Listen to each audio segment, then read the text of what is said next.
நண்பர்கள் அனைவருக்கும் வணக்கம். ஏர் தரும் ஏழ் உலகு ஏற்க எவ்வுருவும் தன்னுருவாய் ஆர்கழிசூழ் தென்னிலங்கை அழகு அமர் வண்டோதரிக்கு பேர் அருள் இன்பம் அளித்த பெருந்துரை மேய பிரானை சீரிய வாயால் குயிலே தென்பாண்டி நாடானை கூவாய் எனும் வரிகளுக்கு ஏற்ப ஈழத்தில் சைவம் வரலாற்று காலத்திற்கு முன்னரே வேரூன்றி வளர்ச்சி பெற்ற சமயமாகும்.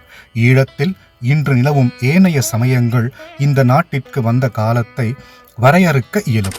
ஆயின் சைவத்தின் காலத்தை அவைபோல் வரையறை செய்து காட்ட முடியாது. இந்த நாட்டின் அதி தொன்மையான சமயம் சைவம் என்பர். இத்தகைய சிறப்புமிக்க ஈழத்திரு நாட்டில் சீர்பெற்று விளங்கும் ஐம்பெரும் கோவில்கள் எனும் ஈழத்தின் பஞ்ச ஈஸ்வரங்கள் பற்றியே இங்கு நாம் காண இருக்கிறோம். முதலில் இவற்றின் தொன்ம வரலாற்றினை பார்ப்போம்.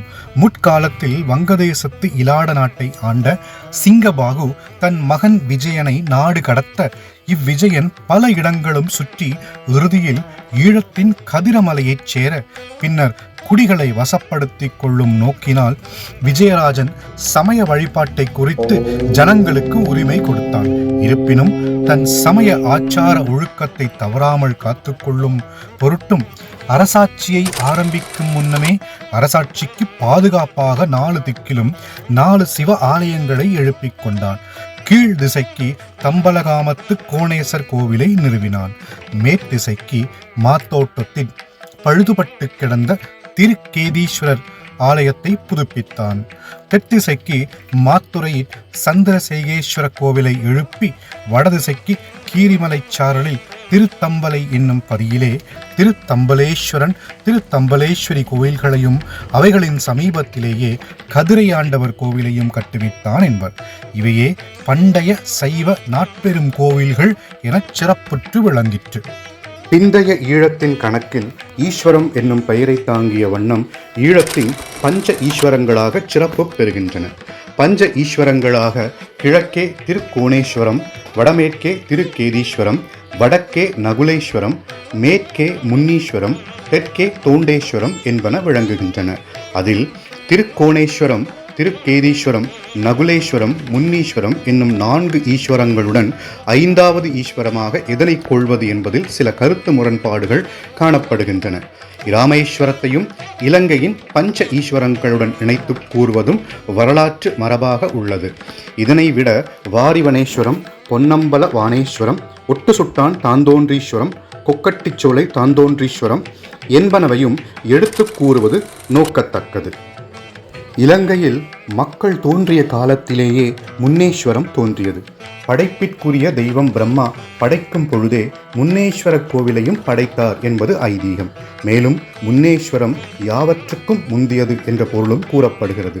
இதிகாச புராண வரலாற்றுடன் தொடர்புடைய ஆலயங்களாக ஈஸ்வரங்களை கூறப்படுகின்றன.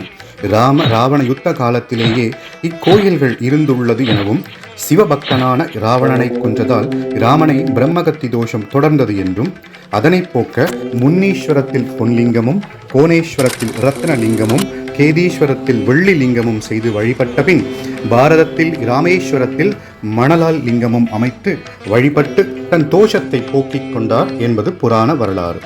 கேதீஸ்வரத்தினை நோக்கும் போது கேது பூசித்து வழிபட்டபடியால் கேதீஸ்வரம் எனும் பெயர் வந்தது என்பர். நகுல முனிவர் கீரிமலை சாரலில் தங்கி அங்குள்ள புனித தீர்த்தத்தில் நீராடி தன் முகத்தில் இருந்த குறை நீங்க பெற்றார் என்றும், நகுல முனிவர் இவ்விடமே தமது தவத்திற்கு ஏற்றது என அங்கு வாழ்ந்தார் என்றும், விஜயராஜன் அவ்விடத்தில் கோவில் அமைத்த பின்னர் நகுல முனிவர் அவ்வாலயத்தில் தங்கி வழிபாடாற்றி வந்தார் என கூறப்படுகிறது. கோணேஸ்வரமும் இலங்காபுரி மன்னன் இராவணன் தொழுது வணங்கிய திருத்தலமாக புகழ் பெற்றிருப்பது இந்த ஆலயத்தின் தொன்மையை கூறும் ஐதீகம். இக்கோவில் அமைந்திருக்கும் திருக்கூடமலையில் உள்ள கற்பாறையில் காணப்படும் பிறை இன்றும் இராவணன் வெட்டு என்ற பெயரால் வழங்கப்படுகிறது. ஆகவே முன்னேஸ்வரம் இராமரோடும் திருக்கேதீஸ்வரம் சூரபன்மனின் மனைவியாகிய பதும கோமலை என்பவருடைய பாட்டனாராகிய மகாதுவாட்டா என்பவருடனும் திருக்கோணேஸ்வரம் ராவணனோடும் நகுலேஸ்வரம் அர்ஜுனனோடும் தொடர்புபட்டு கூறப்படும் ஐதீக கதைகள் ஈஸ்வரங்கரின் வரலாற்றிற்கு முற்பட்ட காலத் தொன்மையை எடுத்து கூறுகிறது.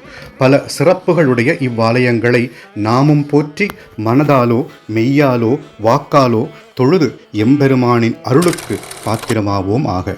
இதுவரை செவிமடுத்து கேட்ட அனைவருக்கும் நன்றி. ராம் ராம் சிவசிவ.